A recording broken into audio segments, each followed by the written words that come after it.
안녕하십니까?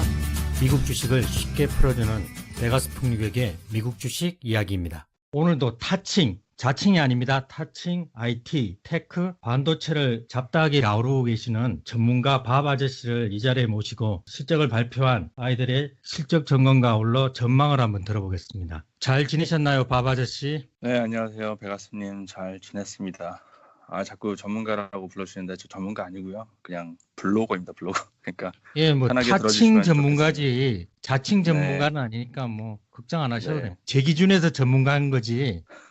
남들이 어떻게 생각하든 간에 제가 볼 때는 전문가다라고 이렇게 생각하는 겁니다. 네, 알겠습니다. 베가스님은 잘 지내셨나요? 예, 덕분에 잘 지냈고 드디어 2019년 CES 디지털 리포트 영상과 아울러 PDF 파일 50장짜리죠. 그걸 완성을 했는데 그래서 한 주 내내 좀 흐뭇하게 지냈네요. 큰 일을 끝마치고 나니까요. 제가 2019년 CES를 이렇게 다녀오고 5대 핵심 트렌드 중에 AI, 인공지능, 스마트홈, 디지털 헬스케어, 그리고 e스포츠, 스마트 시티에 관련해서 밥 아저씨와 저와 우리 주식 공략단이 거의 한 달에 걸쳐가지고 CES를 분석하고 검토하고 논의한 결과 50페이지에 달하는 PDF 파일과 27분에 달하는 영상 파일을 ustuja.com에 올려놨습니다. 관심이 있으신 분들은 거기서 유료로 다운을 받아보시면 되고 유료가 싫으신 분들은 클릭을 안 하셔도 되고 일단 관심을 가져주시면 감사하겠습니다. 어땠어요? 2019년 CES 5대 핵심 트렌드 하시면서 한 말씀 해주시죠. 네, 엄청 힘들었고요.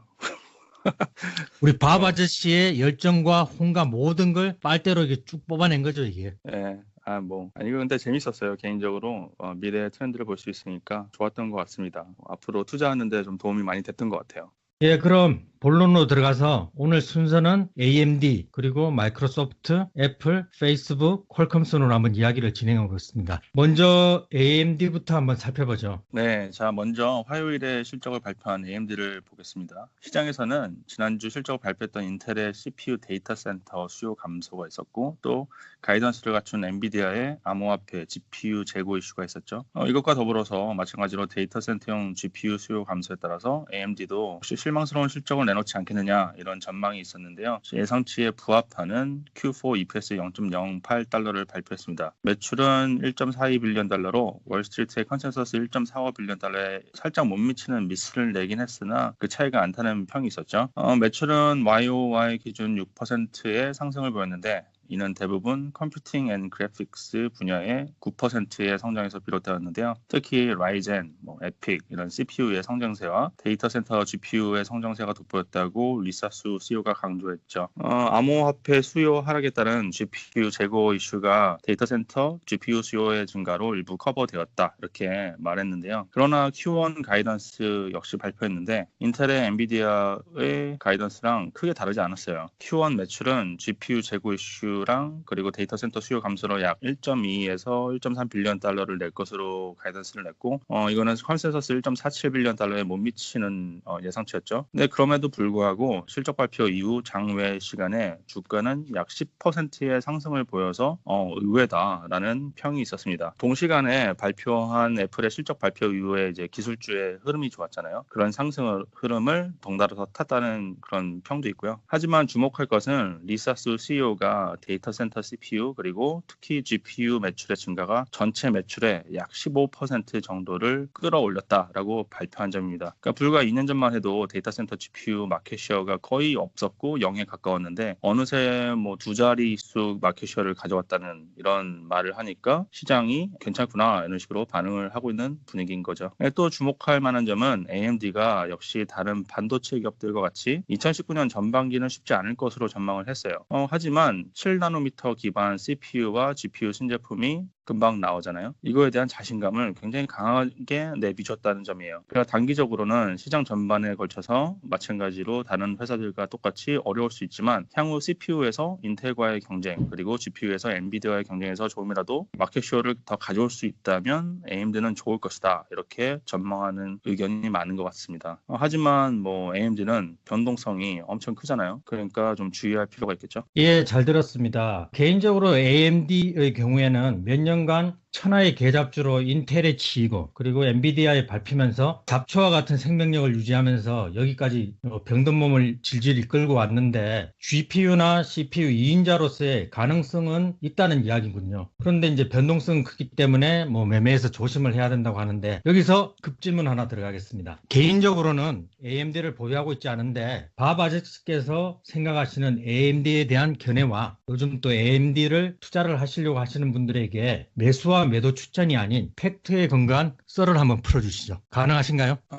네, 뭐 언제까지나 개인적인 의견이고요. 너무 참조를 많이 하시지는 않았으면 좋겠네요. 근데 제 생각을 말씀드리면 AMD 같은 경우는 지금 현재 거세게 인텔과 엔비디아가 장악하고 있는 마켓을 도전을 하고 있죠. 자, 이런 상황에서 생각보다 시장의 평은 나쁘지 않은 것 같습니다. 기대감이 좀 있는 것 같긴 한데요. 하지만 아까 말씀드린 것처럼 변동성이 굉장히 크기 때문에 그리고 사업 다각화가 인텔처럼 많이 되어 있지는 않거든요. 그런 면에서 AMD가 현재 마켓 쉐어를 어떻게 가져가는지를 잘 살펴보고 가져가셔야 될 것 같다는 생각이 들고 하지만 리스크가 항상 있기 때문에 개인 포트폴리오에서 너무 많은 비중을 차지하지 않는 게 좋지 않냐 저는 그렇게 생각을 합니다. 뭐 물론 정말 운이 좋아서 아니면 매수 타이밍을 정말 기가 막히게 잡아내실 수 있는 분이라면 변동성을 이렇게 탈 수도 있겠지만 저 개인적으로는 마켓 타이밍을 잡기는 정말 쉽지 않다는 생각을 하고 있기 때문에 항상 리스크를 관리하는 차원에서 포트폴리오 비중을 조절하시면 좋을 것 같다는 생각이 듭니다. 저는 개인적으로 인텔의 비중이 더 많고요. 그리고 AMD는 뭐 소량을 좀 가져가고 있습니다. 엔비디아도 있고요. 그러니까 뭐 전부 다 가져가는 건데 리스크를 따져서 비중을 나눈 거죠. 예, 잘 들었습니다. 일단 리스크를 감수하면서 포트폴리오 내에서 좀 비중 조절을 하면서 가져가면 뭐 괜찮지 않겠냐. 이 정도 이제 결론인 것 같네요. 예, 그러면 이제 마이크로소프트에 대해서 한번 말씀을 해주시죠.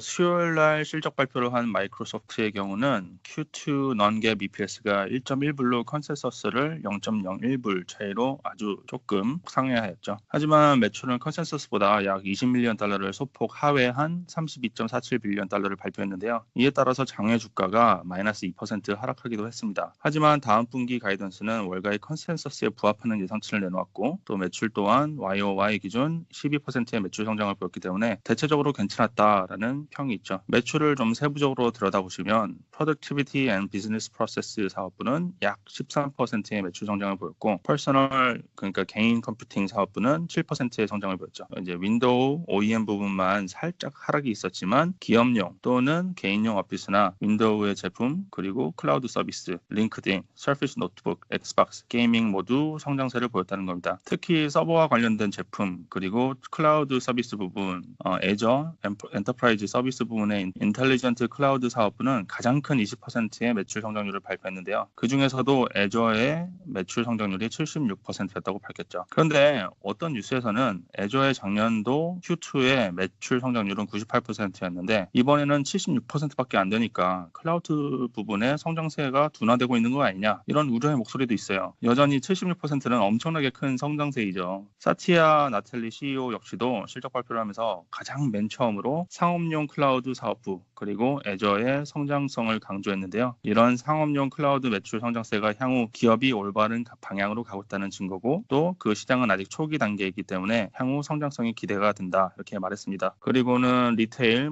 금융이나 헬스케어 분야에서 클라우드 파트너십이 계속 늘고 있다고 강조했는데요. 예를 들면은 리테일에서는 NRF, 크로거, 갭, 엘버슨 등을 언급했고 금융에서는 마스터카드, 블랙락, UBS 그리고 헬스케어에서는 월그린과의 협업을 강조했죠. 또 주목할 것은 게이밍 분야였는데요. 엑스박스 원, 엑스박스 라이브 그리고 게임 패스 부분의 성장세가 컸습니다. 현재 게이밍 분야는 클라우드 기반 그리고 구독 서비스 기반의 온라인 스트리밍 게임 또는 게임 방송의 트렌드로 바뀌고 있죠. 게임을 좀 안 하시는 분들은 좀 어색하실 수도 있는데요. 게임의 스트리밍이라 아니면은 구독 서비스 지금 현재 향후 게이밍 분야의 넷플릭스가 누가 되느냐에 대한 경쟁이 있죠. 이에 대해서 좀 관심 있게 보셔도 좋을 것 같습니다. 마이크로소프트는 향후 게이밍 분야의 변화에 맞춰서 투자를 계속하고 있다 이렇게 강조했고, 그리고 지난 분기 2개의 스튜디오를 인수해서 현재 총 13개의 스튜디오를 보유하고 있고, 이에 따라 게이밍 콘텐츠를 늘려나가겠다 이렇게 발표했습니다. 오피스 365의 구독 서비스 역시 구독자 수가 14% 정도 올랐음을 알렸는데요. 기존 전통의 서비스를 변화하는 구독 경제에 맞게 잘 따라갔다. 그래서 기존의 사업 역시 꾸준히 성장세가 있다 이렇게 알렸죠. 실제로 작년 11월에 FS Logics를 인수하면서 오피스 365 시각화를 더 좋게 하겠다고 또 했습니다. 그리고 또 작년 10월 마이크로소프트는 수많은 소프트웨어 개발자들이 이제 코드를 막 올리고 내려가고 이런 오픈소스 플랫폼 GitHub를 인수를 완료했는데요. 전체적으로 보시면 마이크로소프트는 하드웨어보다는 소프트웨어 그리고 서비스에 집중하고 있음을 볼 수가 있죠. 실적에 대한 엇갈리는 시각도 있는 것 같은데, 최근 애플이 발표했던 중하권의 스마트폰 매출 감소, 그리고 인텔, 엔비디아의 향후 가이던스에서 볼 수 있었던 데이터 센터 설비 투자 감소세, 또 뭐 달러 강세로 해외 세일 지속과 관련해서 마이크로소프트에 대한 우려가 있었는데요. 그런 우려에 비해서는 소프트웨어와 그리고 서비스의 마이크로소프트는 양호한 실적을 낸 것으로 보입니다. 기존의 소유에서 경험하는 스트리밍, 서브스크립션, 구독 경제 모델을 모든 분야에서 적극적으로 받아들이고 있고, 또 클라우드 서비스나 소프트웨어에 집중하고 있는 마이크로소프트니까요. 제 생각에는 향후에도 관심을 가져보는 게 좋지 않겠느냐라는 생각을 개인적으로 하고 있습니다. 네, 잘 들었습니다. 아주 자세하게 설명을 해주셨는데, 정리하자면 이전에 하드웨어에 집중하던 마이크로소프트가 소프트웨어와 그리고 클라우드 사업의 CEO가 교체되면서 올인한 덕분에 체질 개선이 이루어지고 있고, 개인적으로는 좋게 본다는 이야기군요. 여기서 이제 의문점이 하나 있는데 급질문 한번 들어가 볼게요. 마이크로소프트는 윈도우 운영체제에 필요한 칩 공급을 인텔과 AMD 말고는 받을 데가 없잖아요. 협력업체인 인텔의 칩 공급 부족으로 인해 가지고 윈도우 부분에서 매출이 5%가 감소를 해줬는데, 지금 주는 밥도 입에 넣고 뱉어버리는 인텔의 빨질이 좀 안타까울 뿐인데, 이건 어떻게 되는 거죠? 칩 공급 부족이 계속적으로 일어난다 그랬고 상반기까지 이어간다라고 이렇게 이야기를 하더라고요. 인텔이 열일을 하지 않으면 다음 분기 실적도 힘들다는 이야기 아닌가요? 여기에 대해서 한 말씀해 주시죠. 뭐 하드웨어만 따진다면 그렇게 볼 수 있죠. 인텔과 윈도우는 윈텔이라고 해서 항상 그 협력 관계가 돈독했었잖아요. 그런데 꼭 인텔만의 문제는 아니고요. AMD 그리고 뭐 메모리 전부 다 지금 뭐 윈도우 부분이 매출이 감소했다는 것은 결국 하드웨어 부분에서 반도체 칩이 많이 시장이 나오고 있지 않기 때문에 매출이 감소했다 이런 말인데요. 근데 아까도 설명드렸듯이 마이크로소프트는 이제 체질 개선에 성공을 해서 하드웨어도 물론 큰 사업부예요. 하지만 지금 성장세는 주로 소프트웨어 부분에 있기 때문에 큰 영향이 없을 거라고 저는 생각을 합니다. 마이너스 5% 실적 감소 부분은 뭐 그렇게 큰 영향을 미치지는 않을 것이다. 뭐 영향을 미칠 수도 있겠지만 제 예. 생각에는 소프트웨어 부분에서 지금 실적 발표에서도 보인 것처럼 소프트웨어 쪽의 성장성이 크기 때문에 그 부분을 더 집중해서 봐야 된다고 생각을 합니다. 예, 알겠습니다. 자, 이제는 이번에는 좀 예전과 좀 다르게 제가 거꾸로 베가스 풍류객님에게 질문을 들어볼게요. 다음 이제 애플 실적 발표가 1월 29일 날 있었는데요. 이거에 대해서 베가스 풍류객님이 한번 설명을 드려보시죠. 예, 알겠습니다. 뭐 원하시면 뭐 얼마든지 해드릴 수 있으니까 뭐 걱정하지 마시고. 네. 일단 살짝 한번 살펴보죠. 2019년 1분기 애플 실적 예배를 해보면 매출은 마이너스 5% 감소한 84.3빌리언, 그리고 순이익은 20빌리언, 그리고 영업이익률을 보면 거의 20%가 넘죠. 제조업이나 이런 여타 기업들하고 이제 비교해 봤을 때 영업이익을 보면 상당히 애플이라는 회사가 어떻다는 것을 알 수가 있는 거죠. 그리고 EPS 주당 순이익의 경우 4.18달러로 플러스 7%, 그리고 오퍼레이팅 인컴의 경우 23.3%, 마이너스 11%인데 쭉 살펴보면 아이폰 판매는 부진했으나 근데 이건 이미 예상했던 바죠. 그러면서 그 팀쿡 형님께서 이미 가이던스를 하향 조정을 했었고, 그런데 잘 살펴봐야 될 것은 아이패드, 맥북 판매액이 증가가 됐어요. 미국의 경우에는 연말 연시 선물용 수요가 많죠. 그래서 아이패드라든지 맥북 판매액은 이제 증가한 걸로 보이고, 개인적인 예상대로 웨어러블과 서비스 부분의 매출이 상당히 늘고 있어요. 이게 참 프리들도 이제 체질 개선,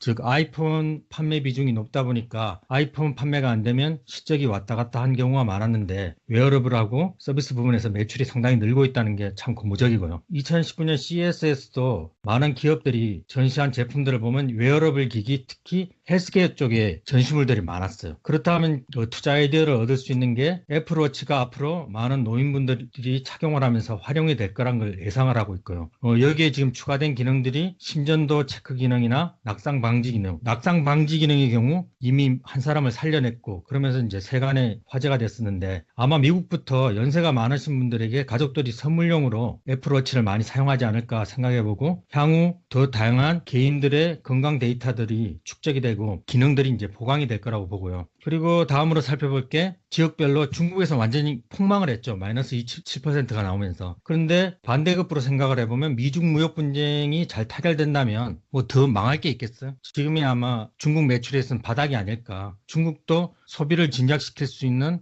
경기 부양책을 쓴다고 했었고 중국에서 만약 매출이 돌아선다 이러면 애플에게도 상당한 기회가 되지 않을까 이렇게 생각을 해봅니다. 그리고 일본과 유럽 경기가 안 좋아서 아이폰 수요도 많이 낮아진 것 같고 그리고 미국은 플러스 5%가 나왔어요. 그러면서 망한다는 애플의 실적 방어에 가장 큰 역할을 했고 매출 비중도 보면 미국에서 매출이 36.9빌리언 달러 마소는 인텔 때문에 마이너스 5% 애플은 미국에서 이제 플러스 5%가 난 거예요. 그리고 유럽에서는 20.4빌리언, 거의 마이너스 3%, 그레이트 차이나의 경우 13.2빌리언, 여기서 마이너스 27%가 났죠. 그리고 일본의 경우 6.9빌리언, 마이너스 5%, 아시아 태평양 지역에서 6.9빌리언, 마이너스 1%가 났는데 여기서도 잘 살펴보면 미국 매출이 제일 높아요. 36.9빌리언으로 상당히 미국 매출이 높다는 걸 알 수가 있고 그리고 또 신의 한 수로 우리 팀쿡 형님이 가이던스를 일찍 낮춰서 이제 시장 높이를 상당히 낮춰놨기 때문에 오히려 상승을 했잖아요. 일단 가이던스를 제시하면서 말하기는 우리 뭐 실적 안 나온 거 인정한다. 하지만 길게 보면 애플이 애플인데 괜찮아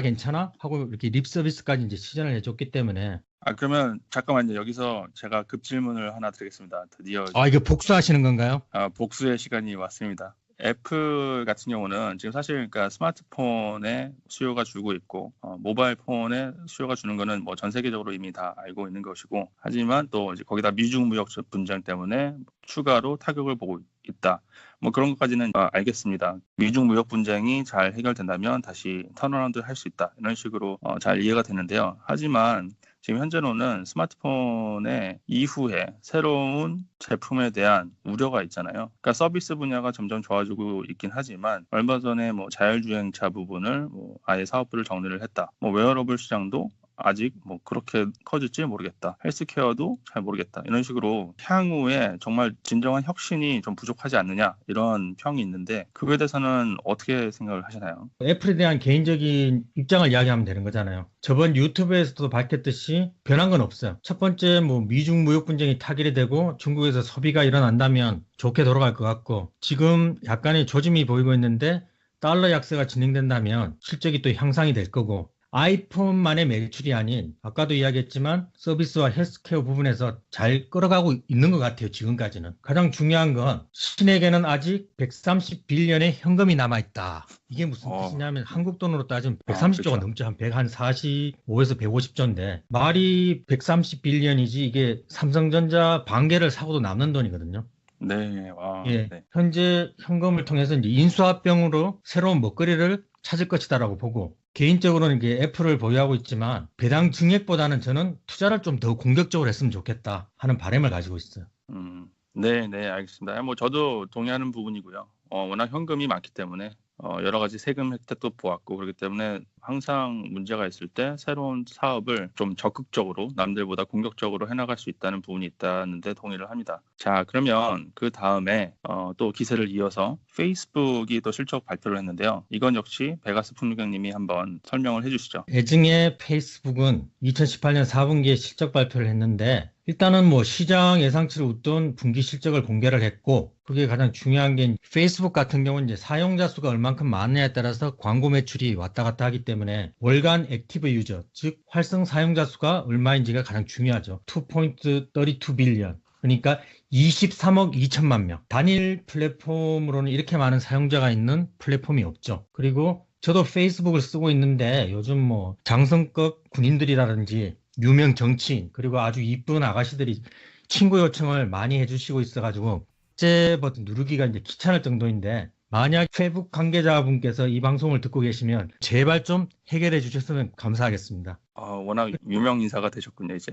그건 아니죠. 일단 펴보면 인스타그램이 호조를 보이고 있다. 푼돈으로 인스타그램을 인수를 했는데 이게 꾸준한 광고 득템으로 주가 상승에 가장 큰 역할을 하고 있는 것 같고요. 실적 발표 장악 마감 후에는 6% 이상 급등하기도 했죠.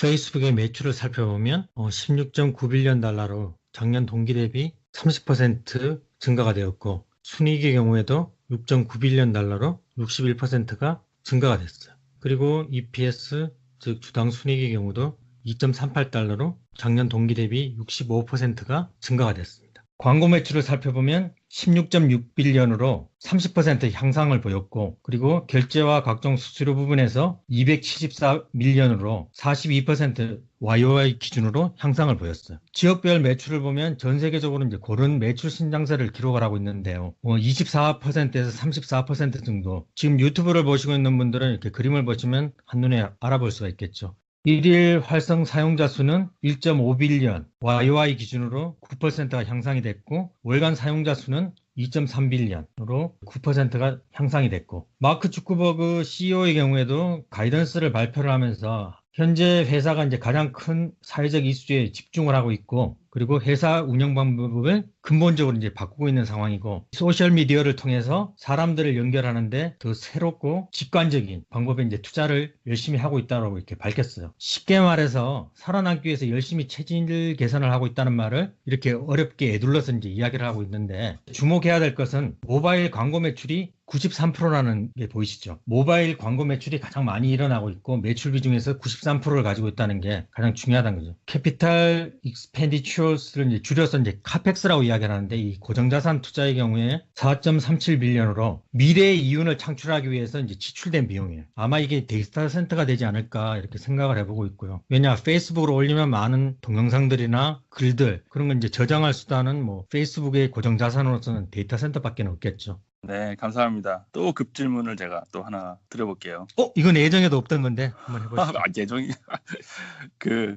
페이스북이 얼마 전에 왓츠앱이랑 인스타그램이랑 다 서비스를 통합해서 하겠다 이런 식으로 발표했었잖아요. 그거에 대해서 한 말씀 해주시죠. 뭐 생각해 본 건 없는데 왓츠앱도 이제 인수를 했었고 페이스북 메신저가 있고 모든 걸 통합을 시켜가지고 하나의 단일 플랫폼으로 만들어가면서 페이스북으로 더 사람들을 유인할 수 있는 그런 방법으로 나가지 않을까라는 생각이 들거든요. 그렇게 됐을 경우에는 뭐 잡다하게 널려있는 메신저를 하나로 통합을 하면서 비용 절감이라든지 인력들도 줄여나가면서 페이스북에는 좀 더 좋은 방법이 되지 않을까 그렇게 개인적으로 생각을 합니다. 네, 감사합니다.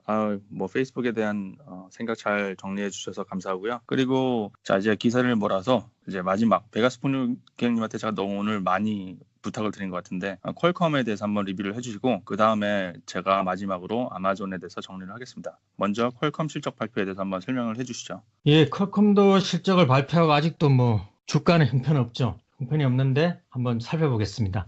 매출은 4.8빌리언으로 YOY 기준으로 마이너스 20%. 주가 빠진 게 당연하죠. 그리고 순이익의 경우 1.1빌리언, 그리고 non-GAAP EPS의 경우에는 2.2달러로. 근데 재미있는 건 매출은 줄어드는데 오히려 EPS는 이제 늘어났다는 거. 그리고 부문별 매출을 보면 QCT의 경우에는 어떤 거냐면 이제 통신칩 분야예요. 점점 줄어들고 있다는 건 이제 유튜브를 보신 분들은 이 그림을 통해서 알 수가 있죠. QTL은 뭐냐면 라이센싱, 퀄컴이 보유하고 있는 거를 다른 사람들에게 이제 팔거나 아니면 대여를 해서 돈을 벌고 있는 건데 이것도 이제 현상 유지 중이에요. 2019년 2분기 가이던스를 발표를 했는데 이 가이던스의 폭이 상당히 크다는 걸 이렇게 볼 수가 있죠. 4.4빌리언에서 5.2빌리언, 거의 뭐 0.8빌리언인데 1빌리언이 왔다 갔다 하는 가이던스를 제시를 했어요. 만약 그렇게 되면 거의 뭐 10에서 20% 정도 주가가 하락을 할 수도 있고 이제 상승을 할 수도 있다는 거. 이 가이던스를 너무 이렇게 폭넓게 잡았다는 데 대해서 약간 의아하고요. 그리고 네. MSM이라고 이제 모바일 스테이션 모뎀 칩에서 150에서 170밀리언. 이건 아마 애플의 영향이 크다고 봐요. 애플에 이제 지금 칩을 공급을 안 하고 있죠. 그리고 인텔 칩을 지금 애플이 쓰고 있는데 여기서 모바일 스테이션 모뎀 칩을 애플이 다시 사용하느냐 사용하지 않느냐에 따라서도 애플과 함께 퀄컴이 윈윈을 할 수 있을지 아니면 하지 못할지 이제 판가름이 난다고 보고요. 자사주 같은 경우에 이제 1빌리언 더 사겠다고 이렇게 밝혔고 배당의 경우도 750밀리언 그대로 이제 유지를 한다고 이렇게 이야기를 했었고, 그리고 CEO인 스티브 몰렌코프는 잘하겠다고 했으니 이제 두고 봐야 될 것 같아요. CMC 마켓에서 중국 경제 성장세가 둔화가 나타나고 있는데 중국 비중이 높은 퀄컴은 조심하라고 이렇게 알려주고 있거든요. 왜 중국 비중이 크냐면 안드로이드 기반으로 폰을 만들고 있는 샤오미라든지 화웨이, GT, 오포, 비보 같은 경우에 대부분 퀄컴의 이 라이센싱을 하거나 퀄컴 통신칩을 사용을 하고 있어요. 그러다 보니까 중국 경제가 힘들어지면 퀄컴도 당연히 수출이 안 되겠죠. 그렇기 때문에 아마 많은 기관에서 퀄컴 같은 중국 매출 비중이 높은 주식들은 이게 조심하라고 했는데,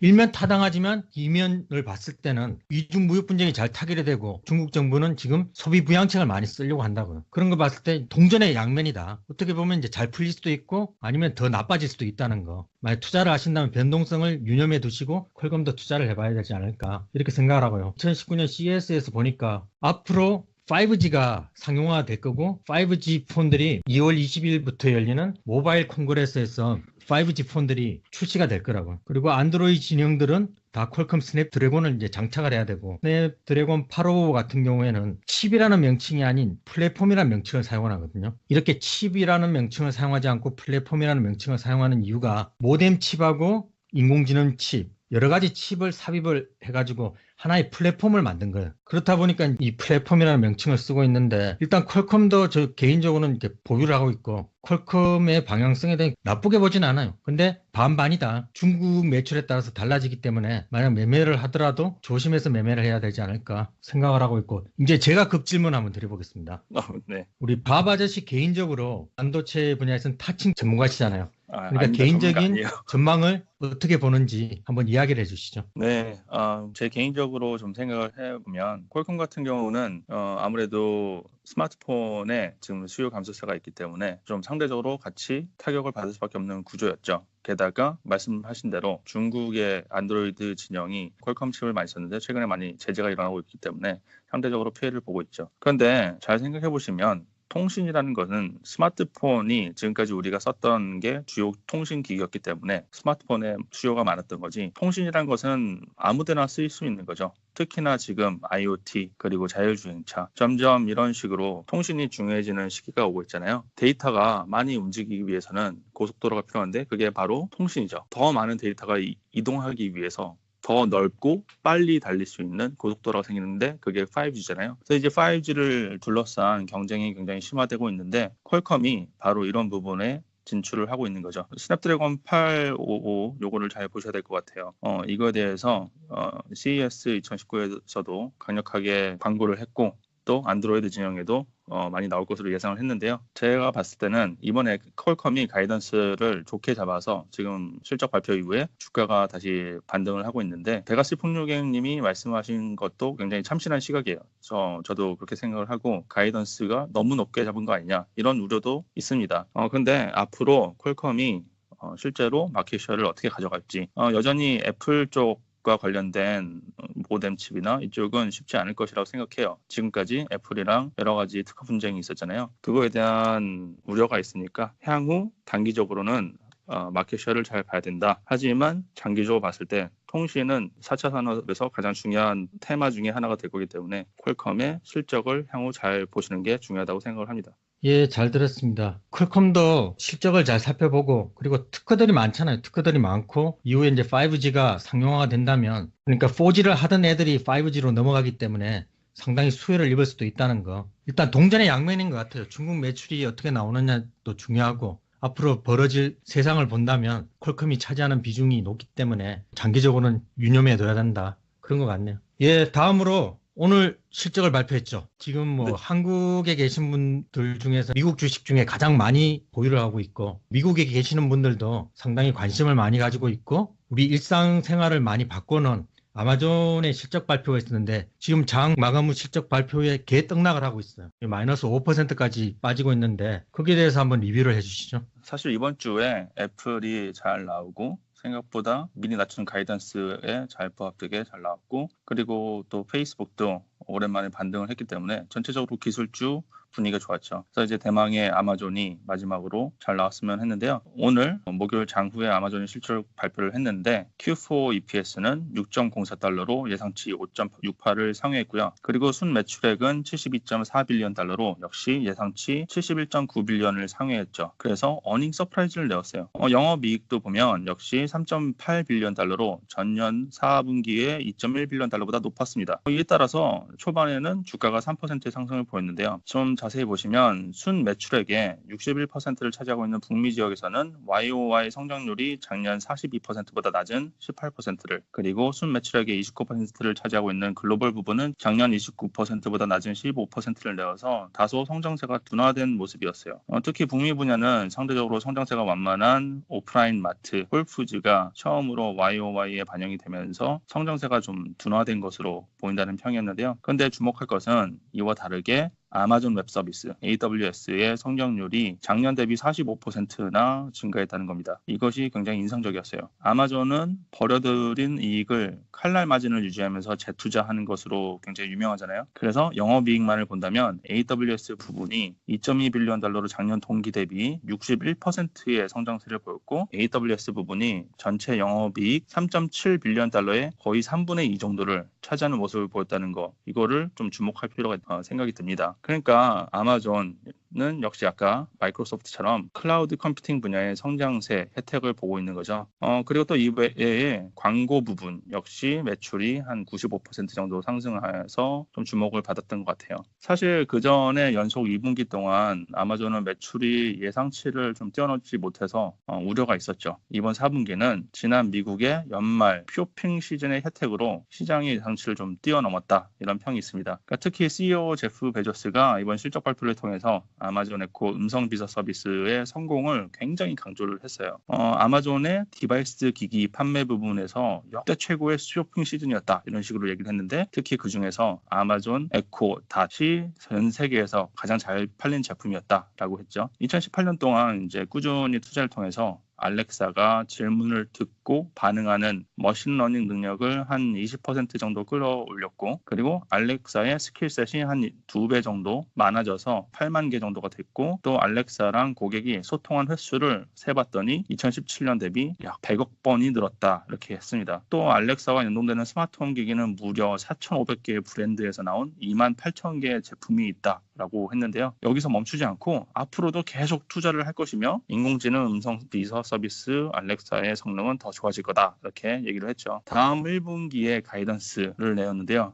이 가이던스가 약화될 것이라고 전망해서 말씀하신 대로 크게 주가가 흔들렸습니다. 매출이 컨센서스 60.99빌리언 달러보다 낮은 56에서 한 60빌리언 달러가 될 것이라고 했고, 영업이익이 컨센서스 3.1빌리언 달러 대비 2.3에서 3.3빌리언 달러가 될 것이라고 발표한 다음에 주가가 많이 하락 중이죠. 인도에서의 이커머스 관련해서 규정의 변화가 있었고, 그리고 또 향후 인공지능 등에 대한 투자 지출 확대 때문일 것이다, 이런 시장의 분위기가 있었죠. 그럼 여기서 질문 하나 들어가겠습니다. 제가 이제 복수를 한번 해야죠. 네. 이제 언급하시다시피 칼날 마진에 의해 가지고 투자자들이 이 칼날에 베이고 있는데, 그럼 아마존이 투자를 많이 하겠다고 한 건데 앞으로 전망은 좋은 거 아닌가요? 개인적으로 생각해 봤을 때는 시장 참여자들이 투자도 없이 과실을 따먹겠다는 건지, 아니면 너무 공격적인 투자에 대한 반감인지, 그걸 좀 잘 구분을 해봤으면 좋겠거든요. 그러니까 아마존이 실적 발표에 이제 주가가 하락한 이유가 뭐 투자를 너무 많이 해서 그런지, 아니면 투자가 너무 공격적인 건지, 여기에 대한 좀 판단이 필요할 것 같거든요. 여기에 대해서 뭐 개인적으로 생각하시는 거 한마디 좀 해주시죠. 네, 뭐 아마존은 원래 이익을 그대로 재투자하기로 유명하잖아요. 그렇기 때문에 아마존이 모든 걸 먹고 있다, 이런 말이 나오는 거죠. 제가 예전에 블로그에 썼던 글이 있는데, 아마존의 매출로만 따지면 엄청난데 영업이익만 따지면 다른 회사들과 비교해서 보잘것없을 수도 있어요. 하지만 이것이 아마존의 힘이었던 거죠. 이렇게 큰 성장성을 이룰 수 있는 힘이었던 겁니다.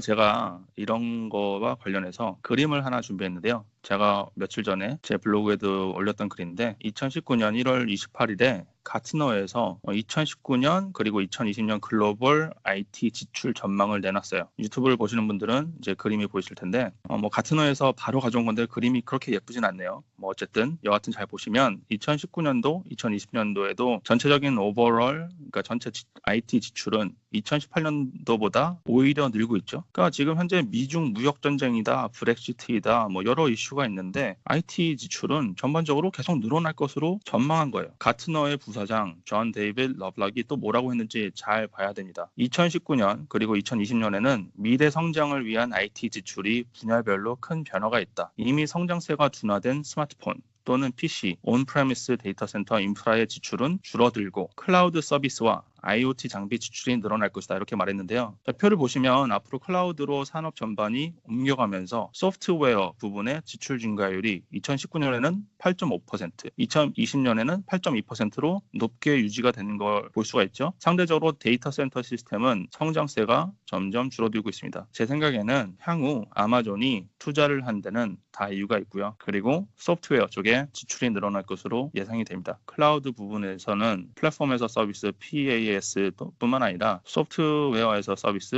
SaaS 부분을 SaaS죠. 거기를 잘 봐야 할 것 같습니다. 제가 오늘 딱 집어서 AMD 그리고 마이크로소프트, 아마존을 설명한 것도 다 이런 이유가 있었고요. 제가 좀 죄송하네요. 나머지는 다 배가통역위원님한테 다 넘기고. 예, 제일 어려운 부분만 넘기고 쉬운 부분은 자기가 다 가져가고. 그렇죠. 다 큰 그림이 있었던 거죠.